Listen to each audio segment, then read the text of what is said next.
Courtney Cox here with Marcus Omard, which means we've got big soccer news that we have to break down.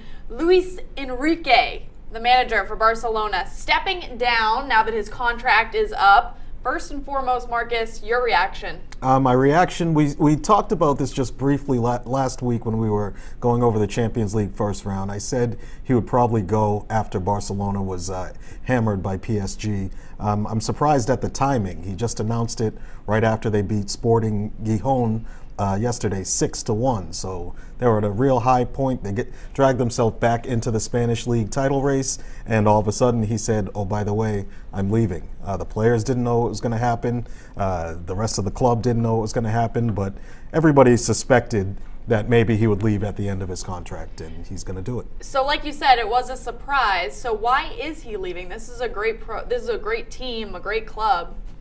Well, part of the club being so great is the pressure and the scrutiny that comes with it. I've never stepped foot in Barcelona, but there are probably 3 radio stations, 4 or 5 newspapers, 3 or 4 TV stations that devote coverage to this team every single day.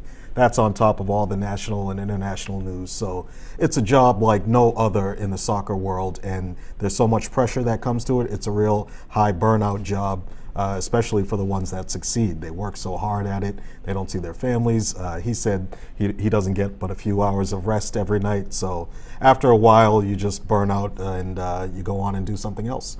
So then let's talk a little bit less about Enrique and more about the club in general. How is this going to affect the team short-term and long-term? Well, over the short term, they're really still alive in 3 competitions. The Champions League, maybe we can just say that they're dead and buried in that one. But this would probably increase the chances of them coming back with a miracle victory. But I think it'll spur on the players knowing that there wasn't widespread discontent with him and his methods.